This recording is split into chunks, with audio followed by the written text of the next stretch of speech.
Bung Rocky, ini ada berita gede ini menjelang akhir tahun ini. Bangsa Indonesia dan khususnya keluarga besar Joko Widodo itu mendapat kado akhir tahun yang sangat-sangat buruk ini ya. Jokowi oleh sebuah lembaga internasional, ini namanya Organized Crime and Corruption Reporting Project, itu dinyatakan sebagai nominator atau finalis pemimpin paling korup di dunia.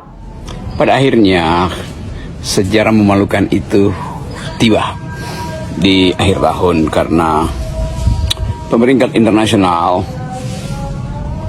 mendaftarkan Presiden Jokowi, mantan Presiden Jokowi sebagai pemimpin otoriter dan korup di dunia bersama-sama dengan Presiden Bashar al-Assad yang kemarin ditumbangkan di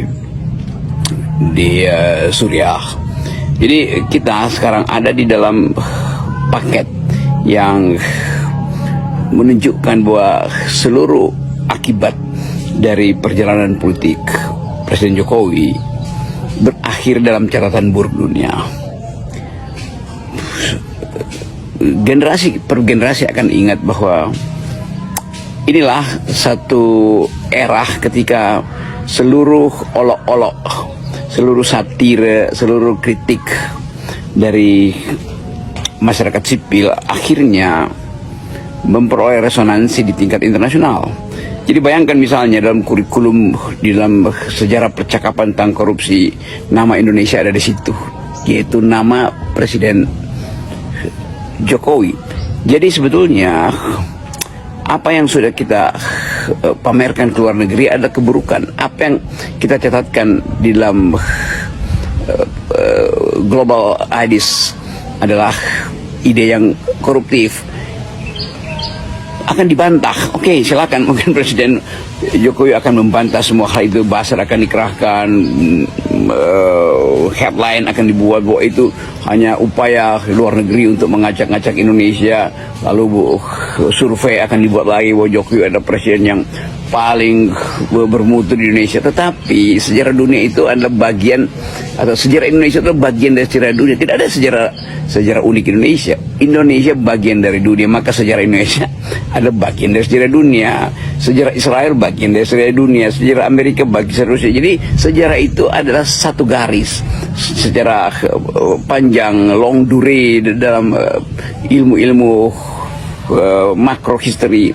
Indonesia ada bagian dari penyumbang pemburukan korupsi di dunia itu, penyumbang pemburukan otoritarisme di dunia itu, bahkan penyumbang bahasa para juri itu negara kriminal. Kira-kira itu intinya.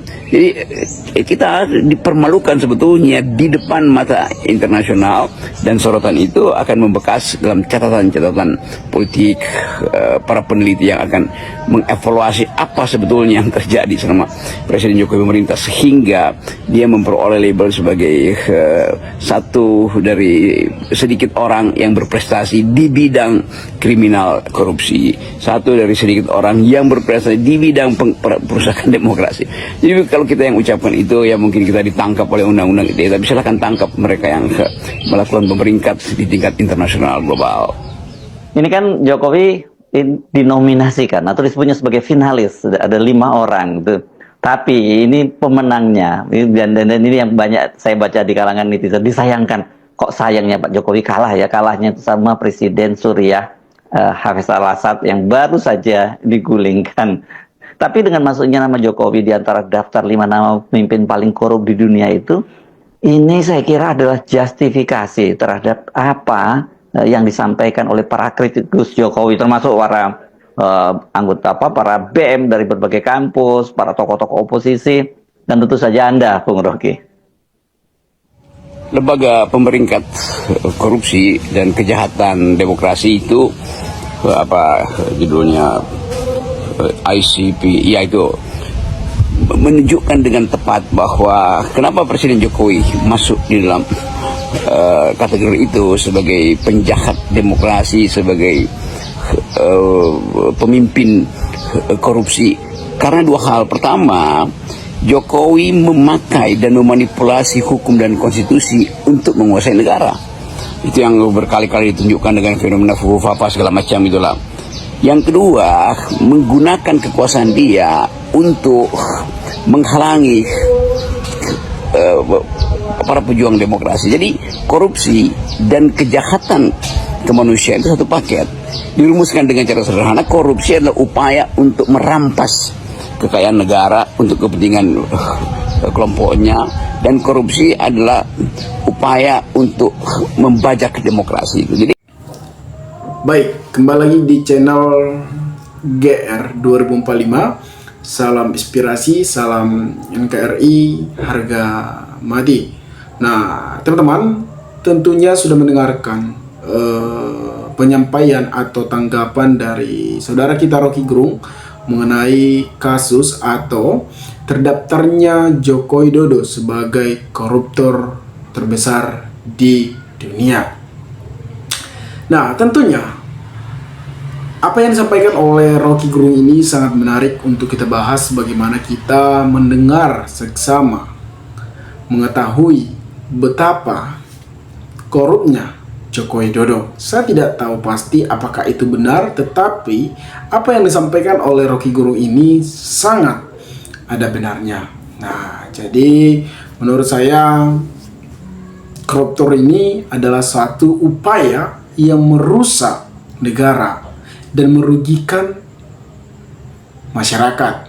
Koruptor ini adalah upaya untuk para bawaan-bawaan atau jajaran-jajaran yang mereka upah.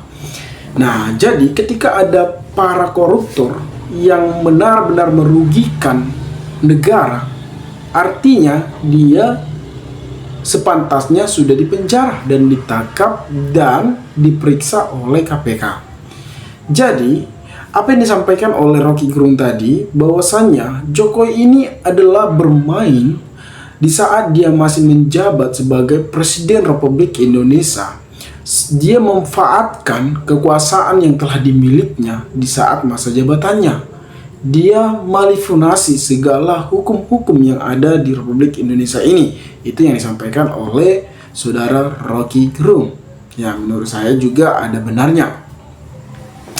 Teman-teman, kalau kita lihat memang situasi politik saat ini atau permainan-permainan yang dilakukan oleh Pak Jokowi di masa jabatannya, kita bisa lihat di masa jabatan Pak Presiden atau mantan Presiden Jokowi di saat pilkada atau pemilihan presiden memang sangat agresif. Dia bisa mengubah secara signifikan tanpa setelah waktu 1 hari pun, dengan pencalonan Gibran saja dia bisa mengubah di konstitusi. Kalau bukan kekuasaan dari Jokowi, mana mungkin konstitusi berani mengambil keputusan. Memang seharusnya memang konstitusilah yang menetapkan siapa yang maju sebagai calon atau sebagai wakil, sebagai pilpres. Nah, teman-teman, kita tidak membahas soal ini. Nah, viralnya di media sosial atau berita yang sangat gede mengenai Harun Masiku. Harun Masiku yang banyak diperbincangkan, yang terkaitnya Haston sebagai Sekjen Jenderal Partai PDIP, yang dimana Haston dianggap penyuapan pada 2019. Jadi di saat itu juga Haston mengatakan ada rahasia dokumen yang dia pegang. Nah, tentunya kita juga berharap, sebagai masyarakat juga berharap mengetahui dokumen apa yang telah disimpan oleh Haston. Dan di saat Pilkada 2024, bahwasanya Haston memang sangat agresif untuk membongkar atau rahasia-rahasia Jokowi di saat Pilpres dan Pilkada. Dan di situ juga ketika di 2019 kasus Harun Masiku ini terbongkar lagi dan tanpa ada bukti baru di 2024. Jadi semakin ramai dan sekarang Jokowi malah terdaftar sebagai koruptor terdunia. Itu yang telah dibahas oleh saudara Rocky Gerung. Memang banyak juga pengamat-pengamat politik apakah Jokowi benar atau tidaknya. Ya, kita haraplah KPK memeriksa. Tetapi sulit ketika KPK juga memiliki hubungan yang sangat erat terhadap Jokowi. Sangat berat untuk membuktikan apakah ada merugikan masyarakat atau merugikan negara. Ketika ada merugikan negara, maka ya layaknya dipenjara. Kalau menurut saya dipenjara beberapa tahun atau 50 tahun lah kalau misalnya merugikan negara yang sangat banyak. Teman-teman, sebagai kita masyarakat Indonesia yang mencinta NKRI, sebagaimana kita menyelamatkan NKRI ini untuk menuntaskan para koruptor-koruptor di Republik Indonesia ini. Makanya saya bilang, teman-teman, ketika kita memilih jabatan atau menduduki jabatan, maka kita jangan tergiur dengan adanya jabatan tersebut atau jangan tergiur ketika kita memiliki duit yang sangat banyak. Jadi, ketika kita diberi jabatan tanpa kita memiliki power dalam kepemimpinan, maka kita melakukan hal-hal kecurangan-kecurangan yang terjadi.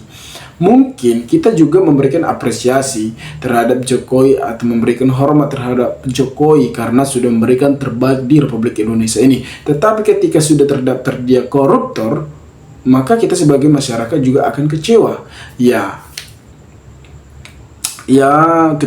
Ini sebenarnya berita yang harus kita gali, kita ketahui apakah benar atau tidaknya. Ya, yang pasti ketika Jokowi benar-benar melakukan ini atau merugikan negara, ya pasti KPK juga harus bertindak secara langsung. Jangan ada hubungan di antara Jokowi dan KPK. Saya harap begitu juga, teman-teman. Nah, teman-teman, kalau kita lihat memang situasi-situasi yang terjadi saat ini yang sangat memanas dengan kasus Harun Masiku, yang dimana Hasto juga terlibat dengan Harun Masiku, yang dimana Jokowi juga terdaftar sebagai para koruptor, dan dimana Harvey Voice juga terdaftar bahkan juga divonis hanya 6 tahun dan sudah jelas-jelas merugikan negara dengan 300 triliun. Itu tidak layak, teman-teman. Apakah layak? Jadi di Republik Indonesia ini sebagaimana harus adanya keadilan. Jangan membanding-bandingkan terhadap masyarakat. Gini, ketika kita membandingkan ketika para koruptor-koruptor yang memiliki jabatan kekuasaan yang sangat erat, maka mereka hanya dihukum, bahkan dipenjara pun dengan difasilitasi dengan mewah. Beda dengan masyarakat, sudah susah payah membayar pajak, sudah susah payah untuk membayar negara ini, tetapi mereka mendapatkan yang tidak sesuai dan tidak adil. Maka di Republik Indonesia ini ketika pemimpin saja melakukan koruptor, memakan uang masyarakat, bagaimana bawaannya? Tentunya bawaannya juga akan menghiut seperti KPK, seperti Jaksa Agung, seperti selain sebagainya, teman-teman. Jadi yang kita harapkan lagi di Republik Indonesia ini bukan banyaknya atau sedikitnya orang pintar di Republik Indonesia ini, tetapi bagaimana sedikit orang jujur dalam bekerja, itu yang susahnya, teman-teman. Jadi teman-teman, mungkin sekian video ini. Jika ada pertanyaan atau tanggapan teman-teman, maka berikanlah tanggapan teman-teman, kolom komentar, agar kita bisa saling tukar pikiran satu antara lain. Salam inspirasi, salam NKRI GR 2045 melaporkan.